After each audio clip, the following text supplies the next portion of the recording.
Ambassador, we have heard this term that India is a very high tariff country. How does EU and Denmark look at this point? President Trump says this. Is it actually a high tariff country? Like, is it charging extraordinary tariffs, over the roof tariffs? Well, it's not for me to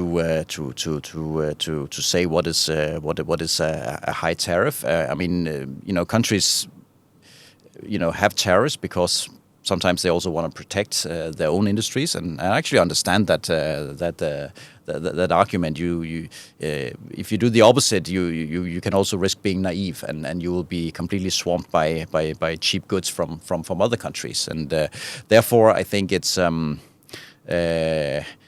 more a question of getting it right. Because on the other hand, if you have very high tariffs on various products, then sometimes you also cushion your own domestic industries to a point where they actually are not or does not become globally competitive. So that's the balance to strike. But I think overall, certainly there are areas where I think, and I can say that also from Danish exporters, where we would have liked to see perhaps lower tariffs in India.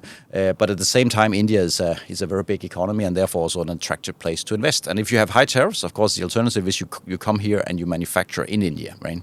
Because as you said, I have also learned from some reports that EU is also demanding India to lower the tariffs on cars and other products.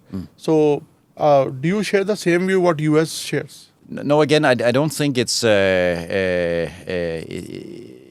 I mean, I don't know what the US has. They have their arguments. I'll leave it at that. But certainly from a European perspective, I think if you want to have a trade agreement, it has to be mutually beneficial, right. And that means that we will lower tariffs for Indian products coming into the EU, and India will do the same for us. And that's the whole idea of comparative advantages. That there are certain things that can be cheaper produced here in India, and therefore we would benefit from importing stuff to the EU. But there would also, in fairness, be products that are perhaps better produced or of a higher quality, or what I know, in Europe, and that would benefit the Indian consumers. So they would get access to high quality, cheaper products than if you did not have the tariffs. Because let's not forget, and this is something a little bit overlooked in this discussion on tariffs, who pays in the end? It's the consumers. And of course, whether we like it or whether they like it or not, the American consumers will pay eventually for some of this, right? So and that also goes for the Europeans, and of course here in India. So Indian consumers also pay when you have higher tariffs if they want access to certain products. So that's always the trade-off, right?